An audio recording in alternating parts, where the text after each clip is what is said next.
presenting her sequence of poems. For today. Never mind. I don't know what she'll be presenting. Please welcome Maggie Rosen.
Is the 1979 shootings between members of the Ku Klux Klan and members of a group that called themselves the Communist Workers' Party. That resulted in 5 people dying from the Communist Workers' Party. And a year later, an acquittal of all members of the Klan by an all-white jury. A few years later, another acquittal, and so on. So Greensboro has a lot of past related to that event in particular. They've tried to form a Truth and Reconciliation Committee and have written and reflected a lot on what's going on there. And it led to me starting this sequence. So we're going to try something tonight. We're just using 4 different voices because there are a lot of voices involved in this history. And of course, we aren't the only ones. And there are lovely, lovely examples of oral history and other things on the internet for everybody who wants to learn more about this. Okay, so we're going to start, and then we're just going to proceed. This one's called A Bad Morning at Morningside Homes. First, the Communist Workers' Party burned the flag in China Grove, the old flag of the war. Then they slurred the name of the men of the clapper, calling them 2-bit punks. So the Klan showed up at the homes, a van filled with guns and Mountain Dew, brass knuckles, and a 5-foot length of chain. Virgil Griffin could have told them, you just don't insult the men without a fight. You just don't start chaining from marks and lighting up the body glue and expect it all to wash away with various tears. The homes were filled with coloreds wishing another neighborhood had come to mind. And yet, talking to the activists, thinking union thoughts, exhilarated with the steps forward they wished their grandmoms could see. Someone chanted, Nazis, Klan, scum of the land. Someone countered, Hitler was right, Hitler was right. The FBI and the police and those who hired them thought, as long as people act civil, there will be no more war. As long as the South lays low, no trouble will rise. Peace is more important than justice. They were thinking that in their cars a few blocks away when the sound of gunfire penetrated the thick glass. I'm doing the next one. It's called Revenants 1. You can play the video on YouTube. You can count the shots. You can read the police radio transcript. You can wait for the ghost of Sandy Smith peeking around the corner to look at a bullet. You can turn Jim Waller's body over and offer mouth to mouth. You cannot go back to 1979. The cops are still in the Biscuitville, or on the wrong block of Everett. Roland Wood still doesn't know why Jim Waller raised the shotgun. Fear or defiance? He asks if you understand. Nelson Johnson remembers his first thought, setup. Here is the truth of reconciliation. It takes a lot of pages and you still can't know. Windows open with hand cranks, doctors pick birdshot out of arms.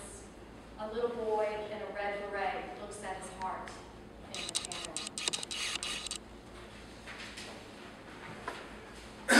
Revenants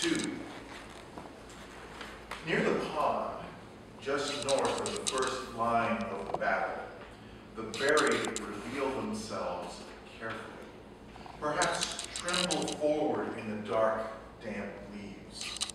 Toward the third line, the statue of Green, the parkland the city owns, an emboldened soldier will sit by a woman feeding ducks, brush the dust off his uniform, stare at the moats. The woman will clear her throat, look at her watch, and shake out the last awkward crumbs. At night, some hear the horses galloping through the low water of the creek toward the certain victory that cost Cornwallis more than he had. Parks and Rec owns 1/5 of the battleground. The rest is apartments, houses, a few aisles of the Walmart.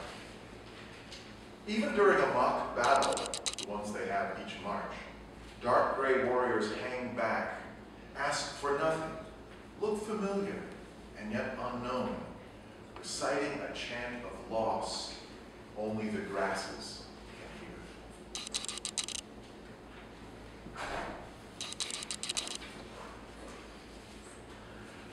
Ghosts of the Carolinas. Would you like to know how many North Carolina stories have swamp girls picked up in cars? Or men who warn you of hurricanes? There are thousands of tales. The bobbing lights that lovers see in Brown Mountain, but also near Wilmington, where the signalman looks for his head. No one tells the story of the ghosts of Negroes who integrated the schools. They are not looking for body parts in the marshes, nor singing through the walls of the plantation. They wore raw eggs to class, that sat on thumbtacks, ducked as the windshield shattered. They graduated alone from Greensboro, Ohio, and marched not to Selma nor Washington, but to a sentence in the back of the 4th grade text. One is a professor now. She smiles wryly when she visits her old high school and they clap. Her mother lost her job. Somebody killed her 2 dogs. The swamp girl had nothing on her as she rode day after day in the school bus and did not disappear, did not lose her arm in the door, did not hover above the grave that one woman promised would wait for her if she dared to walk at graduation. The graduation theme was be yourself. If you listen, you can hear Josephine Boyd laughing.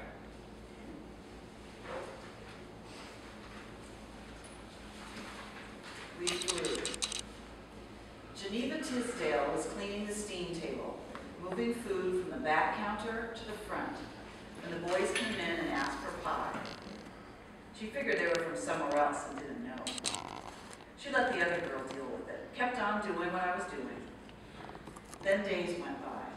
More came, until the counter was filled with students, and picketers were out front, the KKK was heckling in the aisles, and nobody white could get service. That's when they decided to close down Woolworths for a while. Geneva waited to hear from Mrs. Holt. She lived on savings. She had her 3rd child. Mrs. Holt did call in July with a plan. Bring dress clothes to work and a bag. Change upstairs, pretend to shop, and then sit at the counter. She wanted her girls to be first, she said. So Geneva and Anita and Susie were the first served. She ate egg salad as fast as she could. She'd made it herself that morning. Then flew. Traded church dress for uniform, hat for hairnet, raced back down to the counter, and stopped vaulting through the steamed air sparked with fronds of sternum. She thinks no one even noticed.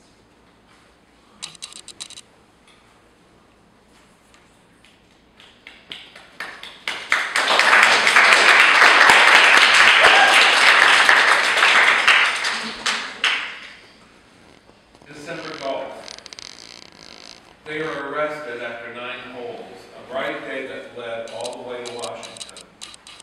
Dr. Simpkins teed up, squinted in the direction of the back 9, smiling at a manager racing his club and cursing, and took his best shot. Even though Brown v. Board had already passed, even though Dr. King was already moving the crowds, powering up his downswing, Gillespie Park was not for them. The county leased the club for $1 to a group that did not mean to include this local dentist. The crunch of whites-only grass made the bottom of his feet tingle as he ducked his head into the squad car. His case stretched on into the fairway the next year. An early version of Thurgood, chief counsel of the NAACP, turned them down. He thought they should have gotten an injunction instead of dropping their coins on the counter and ignoring the shouts. 5 against 4 agreed. And back here at Gillespie Park, after a judge said within 2 weeks, the clubhouse burned down. Now it can sometimes become 7 years later. There are no easy holes at Gillespie, says the Greensboro guide, but no unreasonably difficult holes either. The main hazard is a tributary of Buffalo Creek. The ghost of the Carolina Theater. The ceiling glowed like twilight, somebody said. Green granite columns framed the entrance. Sandstone floors with marble tiles led to the black gallery, where you would be second class, but still bask in the magic of movies. Otis Hairston's dad told him, don't take it. Don't pay money to go up to the balcony. But others warned not to protest. Before the formica of Woolworths around the corner gleamed into flame, hundreds died or were beaten as they claimed rights that the nice nobodies didn't want to talk about. Otis's wife's mother refused to give up a seat on a bus, a night bus from Raleigh to Knoxville, refused 3 times at every stop. She was arrested and battered and dead 10 months later.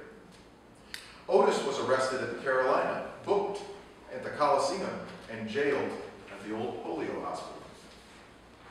In July 1981, Melba Fry took off her clothes and sat in that balcony and burned herself down with the theater, chalky skin reducing to charcoal embers.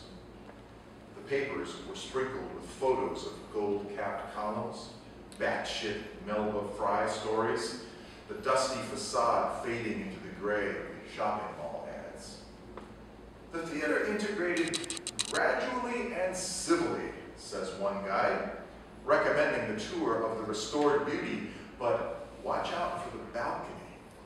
Occasionally, a seat will snap by itself, and someone whispers temptations, lingering regrets, as you hear a scratch of sulfur, glass, antimony on wood.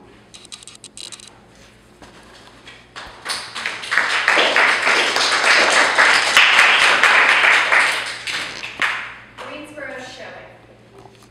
Sometime in the abandon of winter, after they took the giant waving Santa down, the friendly center marquee would announce coming soon, gone with the wind.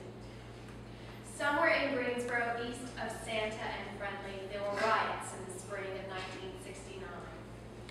Nelson Johnson stood on tables at Dudley High, daring students to talk about curriculum and dress codes. National Guardsmen shot the locks off the doors at A&T dorms.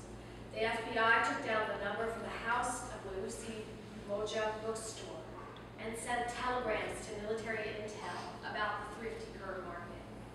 Then, 1971, and the curtains came up.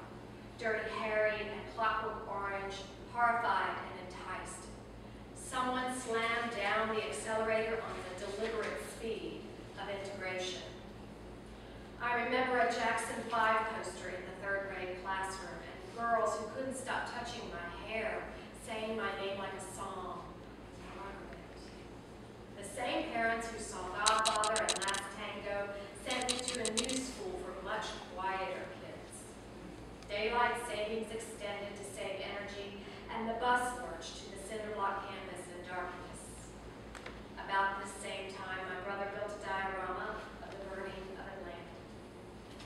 One year, Santa's arm got stuck in salute, apology, mechanical fatigue. Soon after, the classics never returned. And realism was not enough. Luke Skywalker confronted his father, and we all went spinning like stricken tigers.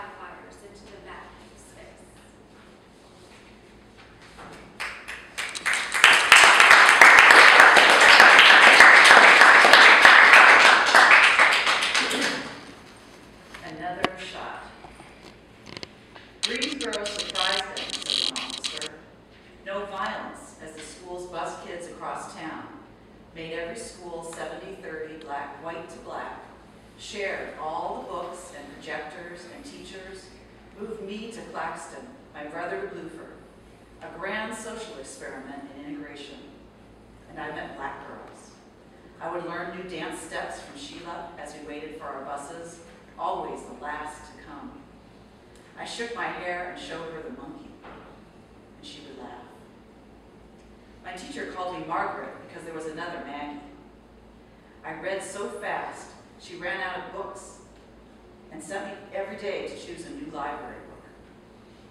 I read the biographies in ABC order, only the women: Alcott, Barton, Earhart, Gordon Lowe.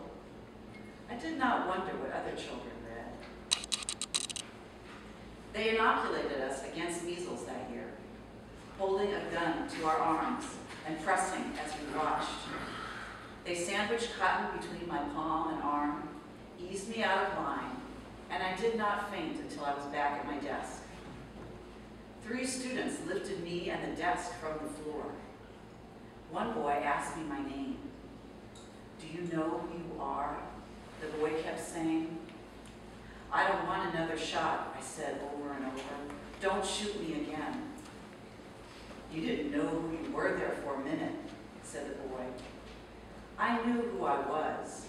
I just remember being surprised at how close the floor was to my face.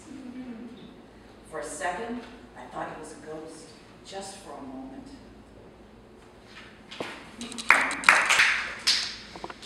Resonance 3. Lena doesn't know how many times she brought Kwame along. She had no sitter. He was a good boy. In 88 seconds, he learned to run fast and look for the woman least afraid. Kwame and the other kids went to her apartment when the Klan started shooting. Days can start with "we shall not be moved" and end with happiness that Mom is in jail because she's not dead. Sandy was dead, Jim was dead, but Walina was hoarse, still yelling at the pigs. The documentary tells the story of 1986, of the harsh sentence Kwame earned for burglary, 12 years in prison, a release from the governor after thousands of letters and protests. He was the cannon and the ant that the system smashed. He became the argument for what used to own him. He wore the dirt of Morningside homes as a badge. He was the mockingbird of the haunted cause. He is the ghost of Greensboro. He knocks on the door, and only the ones